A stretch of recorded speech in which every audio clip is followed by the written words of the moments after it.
Welcome to my WAC Flicks. This is where I quickly run through films that get a bad reputation, but are worth a chance. Today's flick is a classic monster movie, Prophecy, by John Frankenheimer, starring Talia Shire, Robert Foxworth, Armand Desati and some other people you never heard of. Join me because this film is worth a chance.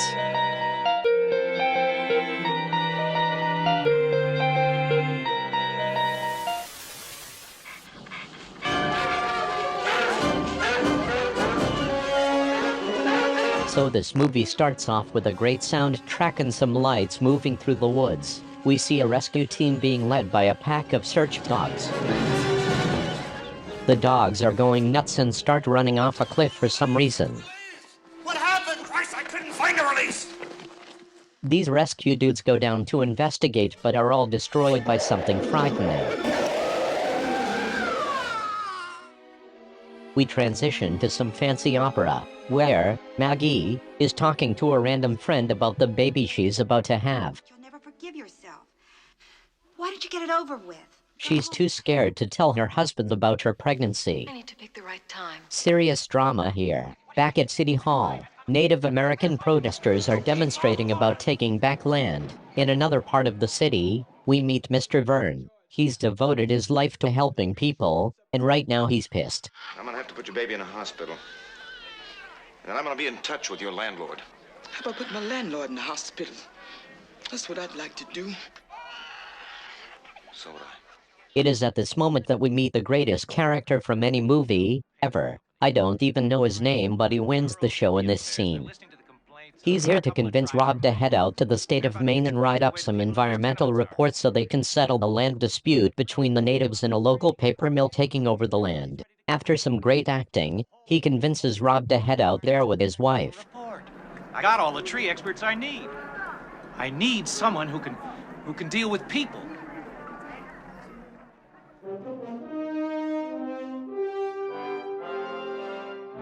Rob and Maggie don't seem to be doing too well in their relationship at the moment, but maybe getting away from the city will bring them closer together. Going camping? Well, not exactly. When they arrive, they meet a family that came out to do some camping in the woods. Hey, great. And it's gonna take 3 days to walk down there. Sounds hard. Yeah, but that's the fun. They catch a glimpse of one of the search dogs that survived. They are immediately greeted by a man named Bethel Isley, played by the late, great Richard Dysart. Welcome to State of Maine, Mrs. Vern. This man is hilariously addictive. You really can't get enough of him. He runs the paper mill that is in the middle of this land dispute. He thinks that the rescue team was killed by the local Native American protesters. He also mentions a strange legend that the locals believe in. That's one of their legends. They call it Katahdin. Yeah, it's sort of a Bigfoot, I guess. Only it's uglier. Yeah, it's larger than a dragon and got the eyes of a cat. Yeah, they've thrown in everything but the kitchen sink.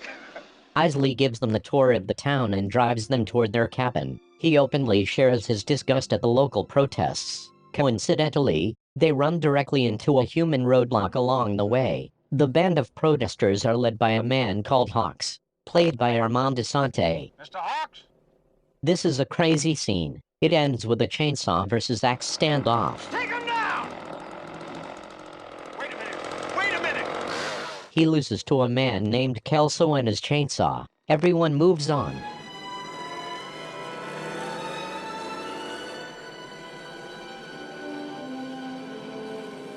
Back at the new cabin, Rob goes fishing. Rob watches a giant salmon eat a duck. He catches the huge fish.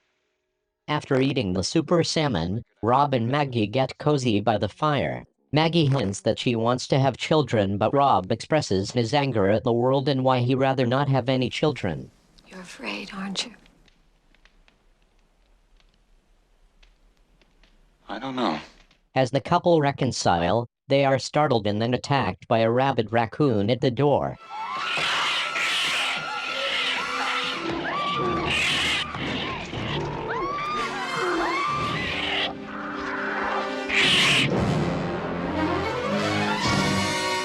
What a bizarre night.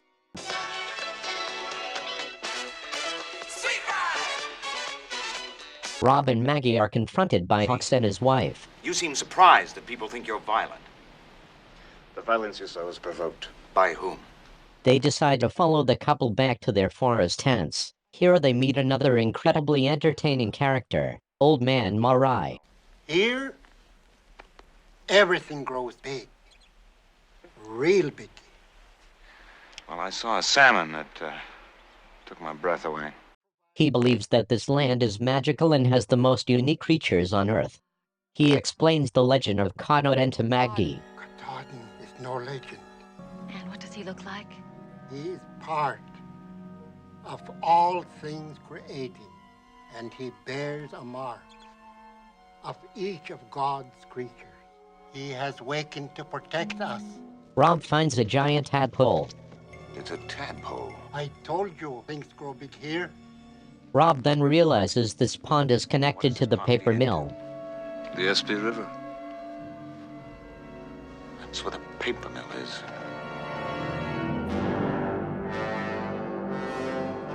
Naturally, they travel to the paper mill. Rob and Maggie get a tour from Isley before Rob decides to confront the man with some hard questions. Private contractor. I ask you a question. Well, I'm answering your question. Now, let me ask you a question. How many pages? 100? How many copies? 1,000, maybe? I want to know what chemicals you're using. And how many sheets of paper those other filing cabinets in Washington? You're not answering me. I am answering you. Now, I supply, but you demand. You're responsible, too. Now, unless you want to start filling your filing cabinets with rocks and wiping your nose with cactus... I want to know what you soaked the logs in. What chemical? None. On the way out, Rob asks Maggie to check the silver stuff on her boot. Is it dry? Yes. What's the only liquid in the world that isn't wet? What was the answer? Mercury. Back at the cabin, the couple discusses the horrible discovery. A mutagen, what is that? Freakism. Freakism, that's what's been going on out there. That's why there's a goddamn salmon 5 feet long and a tadpole the size of what a bullfrog should be. Rob explains that this mercury may have been the cause of the crazy raccoon, but also, it explains the huge animals and even this scary Katahdin thing that the natives were talking It's about. cat-size, and the old man, the Indian, didn't he describe that creature as being, part of everything in God's creation? Isn't that what he said? This is when we are treated to the best sequence in the movie.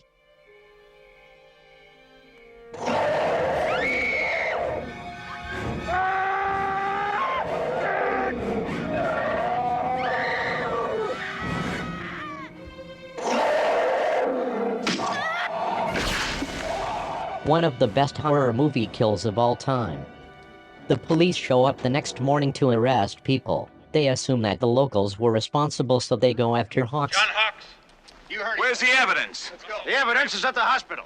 Just a It's in baskets. He escapes. Rob and the others decide to follow him. Can we go down? The helicopter lands at the site of the grisly murders. Rob finds some scary things.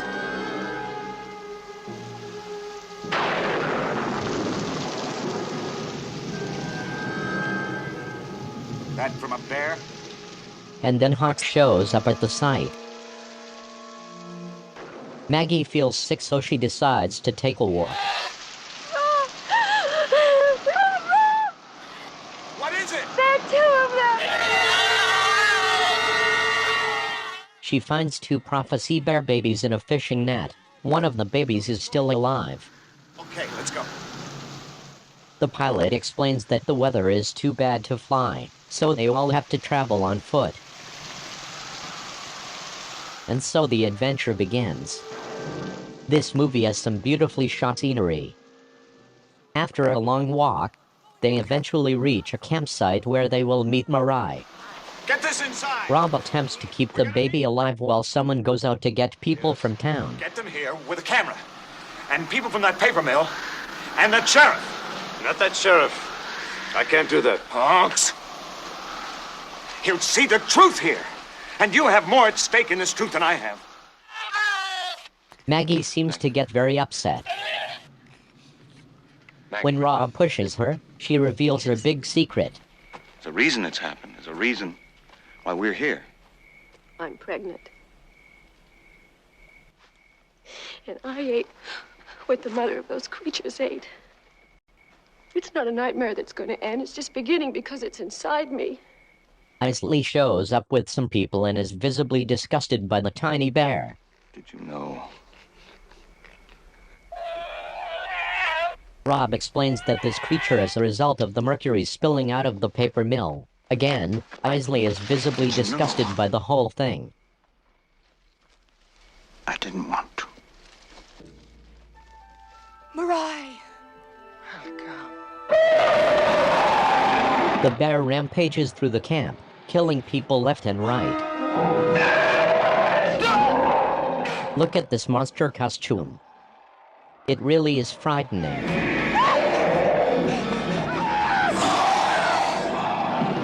They all hide in the tunnels. There is a really tense moment up here.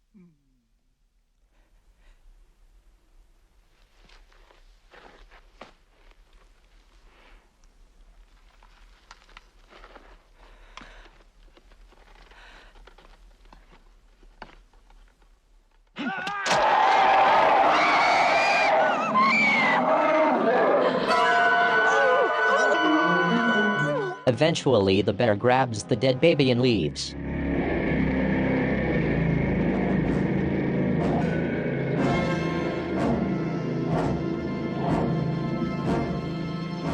The next morning, the survivors try to plan a way back to town without running into the creature. Isley tries to redeem himself by volunteering to go to the radio tower and contact someone. I can make contact. You'll be out of here by nightfall. Now let me do this now. The rest decide to find a shelter that will take them all day. The journey for survival begins.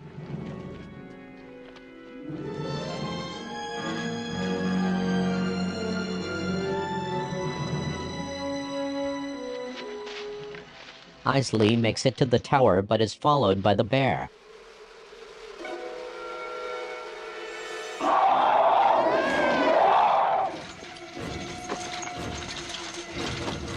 He is brutally mauled and doesn't survive.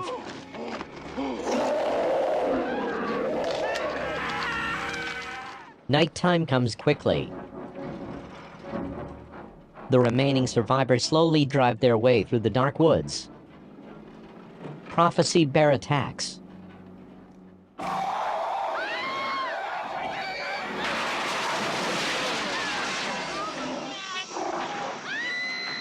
The poor helicopter pilot is stuck at the roof of the car where the bear can make a nice snack of him.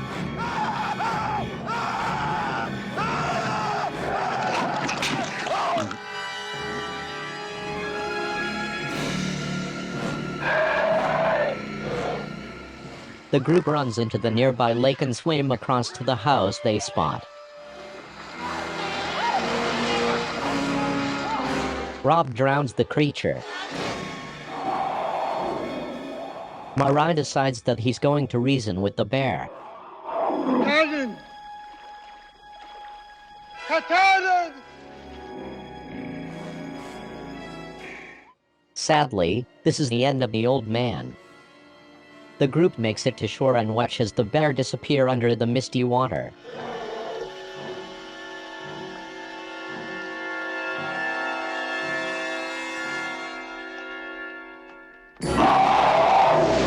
Some funny reactions in this final portion of the film.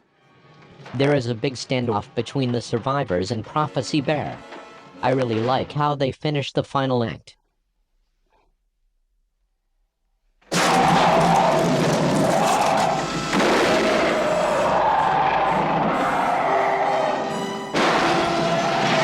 Big spoiler here, there is the cheap death of Hawks that I'm a bit torn about.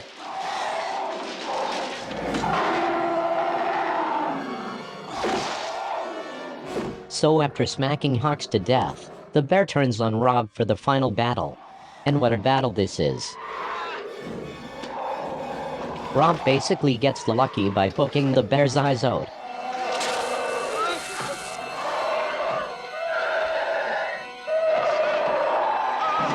Then, He does this weird cartoony jumping attack to finish the creature.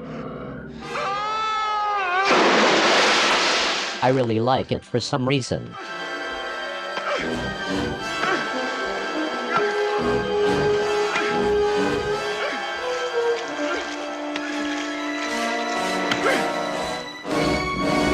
So with the death of the prophecy bear, the movie ends.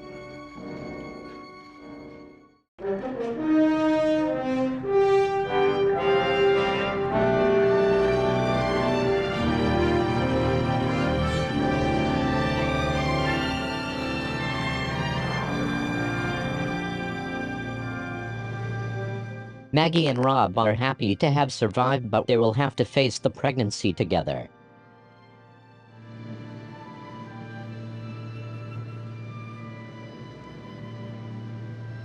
It all sounds like it's going to be all right.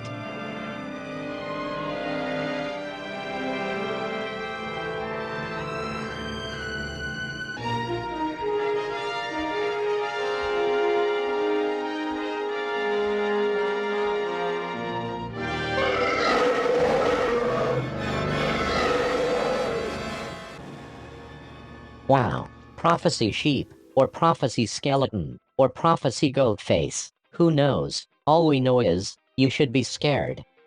This film was often featured on cable channels as a cheap monster movie, but I think it's much more than that. It's actually quite unique. Many similar monster flicks of the time featured stock footage of live animals. This movie deserves lots of credit for the monster costumes. Many scenes were actually taken out of the final version. Parts of the film look like they were heavily edited. It was probably more gruesome. Sure, it looks cheesy today, but there was something strangely terrifying about this creature back in the day. If you are a little kid randomly watching this movie, you may even be frightened of it like I was my first time. What's more important is this film's atmosphere and great cast of characters. When you watch the actors, you feel like they didn't know how cheesy the bear would end up looking in the final product. Everyone brings their A game, and they make it very enjoyable.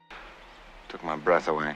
This is one of those movies that I can keep turned on in the background at all times. Kind of like Bloodsport, or Rocky IV, or a handful of Godzilla movies. Know what I mean? Background movies. The kind you keep playing while you do something else. It also has that nostalgic value. The cool cover was in every 90s video store horror section. Some movies make an imprint in your mind. They bring you back to a place and time that makes you feel safe, where you feel like a kid again. It may be strange to say this about a cheesy monster movie like Prophecy, but I love this film and will defend it any chance I get. Watch this flick. Watch Richard Dysart give one of his best performances. That's got a balsam back and a spruce belly and a maple bridge. 3 different kinds of trees in there. Very impressive. Yeah, I can't carry a tune in a bucket, though. Hold it! Watch Robert Foxworth for his sexy beard. Thank you. Well, clean as a whistle, huh? Thank you, sir. Watch Talia Shire not be Adrian. Watch this kid explode in a sleeping bag. Watch Prophecy. It's really whack.